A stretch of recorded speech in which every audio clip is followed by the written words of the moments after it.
Democratic Congressman Jim Clyburn, who played a key role in helping Joe Biden win the presidency in 2020, spoke with MSNBC's Andrea Mitchell yesterday, and Andrea asked him about a potential Kamala Harris candidacy. Take a listen. Congressman, how would you feel if there is a decision for him to step down, if he decides that, and he has to decide that, or if the party pressures him to do that? How would you feel if they worked around and tried to go around Kamala Harris because of her lack of high poll numbers and popularity and broadly based?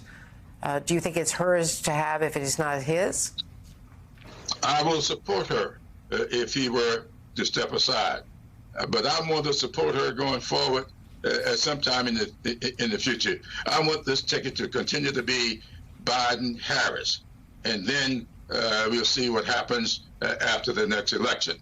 No, this party should not in any way do anything to work around Ms. Harris. We should do everything we can to bolster her, whether it's in second place or at the top of the ticket. Simone, your comments on both of the stories that I just put out there. I'm curious what former presidents are saying, from the Clintons to the Obamas to the Bush family at this point, since democracy is at stake. I think it'll be interesting in the week to come to see how this plays out. But as you see, Congressman Clyburn is standing firmly behind Joe Biden and Kamala Harris. Congressman Clyburn has proven to be one of the president, and I would also argue the vice president's staunchest allies in politics, frankly.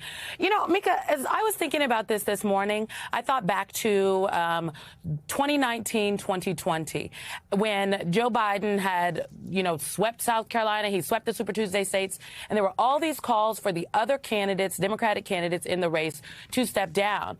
And then candidate Biden, I staunchly remember him being asked many different times about, should Amy Klobuchar drop out? Should, everyone from Amy Klobuchar to Bernie Sanders, everyone in between. Mm-hmm. And time again, he said himself that this is a personal decision that candidates will have to make. He himself had to make that decision in the past, and he would never call on someone else to drop out. And I just had to juxtapose that with literally the onslaught of elected people and folks that have known the president for such a very long time, privately and now some publicly, calling for him to step down. To me, it was just astounding. But I will say, Mika, again and again, I think people need to talk to voters, because the elected officials and the donors, I think the donors and the elected officials forget that it is the voters that put the people in the positions. The donors help fuel campaigns. And frankly, given our party system, it doesn't work without them because of the money that is needed. Hello, Citizens United.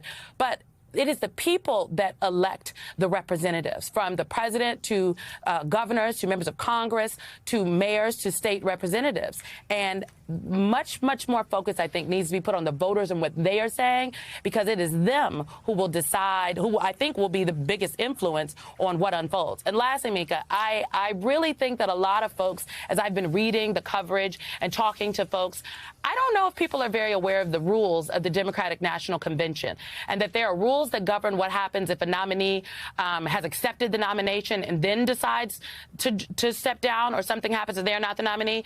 And there are not many rules, non-existent, frankly, rules that exist if this all happens before the nominee accepts the nomination. Right. So it is not cut and dry, and an orderly democratic process that people have described. That's called a primary process that already played out.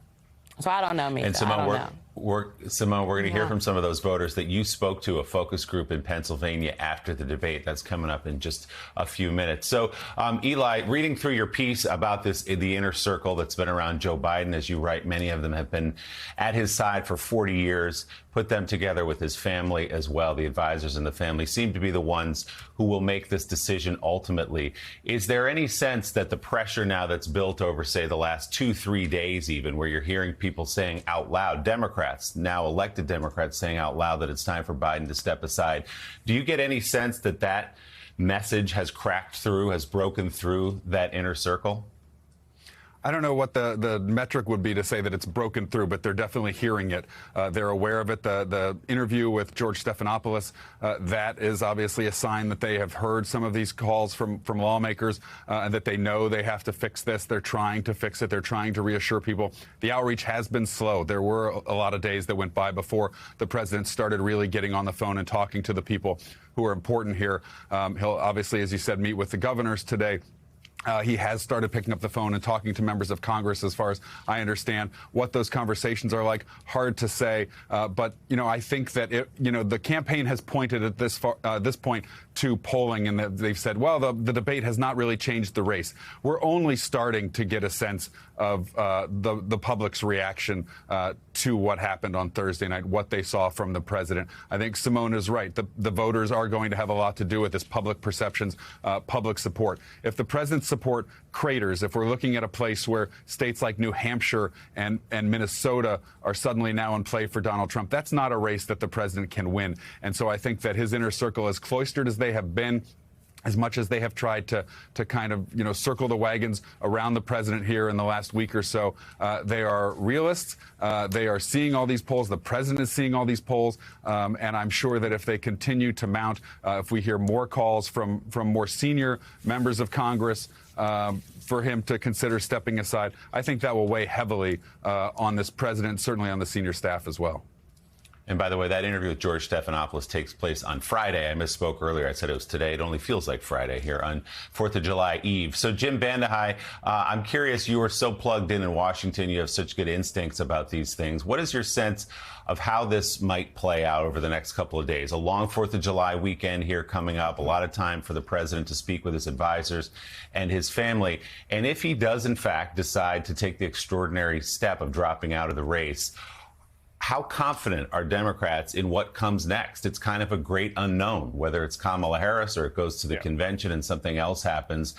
How are Democrats feeling about what potentially, if he does take this step, could come after Joe Biden? What Simone said is correct. It's going to be about the voters. So what you need to watch for are the polls. If you start to see states like Minnesota, New Mexico, New Hampshire, and Virginia move towards Trump, that is going to be DEFCON 1. People are going to be freaking out. If you start to see swing state polls for House races and Senate races start to dip, that's when you're going to see intense pressure on members of Congress to go as a delegation or individually and talk to the president about stepping down. I think if that's going to happen, it probably happens over the next week to 10 days. So let's play it out. Let's say that does happen. There's a lot of Democrats who say, yes, it's going to be messy. Everything in politics is messy.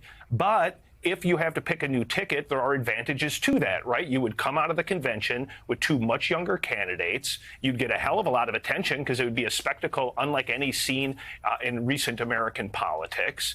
The money would flow. There's lots of money in America. If people want to back it, they'd figure out a way to get it to them. And then you have, 7 to 8 weeks to be able to prove that this ticket is a superior alternative to Trump. And getting lost in this is that Trump, he's seeing some benefit, it looks like, in the polls, but it's not like people are racing to embrace Donald Trump. They're racing to say, we have deep, deep concerns about President Biden and his fitness for office, given his age, given his performance in the debate. That's a very logical position for voters to have because they saw what we saw. And that's what you keep hearing members of Congress and governors say. You can't unsee what you saw. And they know that that has an effect on voters because they're human. They have parents. They have grandparents. They've seen what happens when people start to get older and they start to get tired. Even the jet lag thing on 11 days, like you wouldn't say that about most of your parents or grandparents at 81, that it would take them 11 days to recover. So there's a human reaction to it. And so, yes, it would be messy. Yes, it would be unprecedented, but it's not like it's impossible. Hey there, MSNBC fans. I'm Luke Russert, and be sure to join me, Rachel Maddow, Jen Psaki, Lawrence O'Donnell, Steve Kornacki, Joy Reid, and many more September 7th in Brooklyn, MSNBC Live Democracy 2024. Click on the link for ticket information. We will see you there.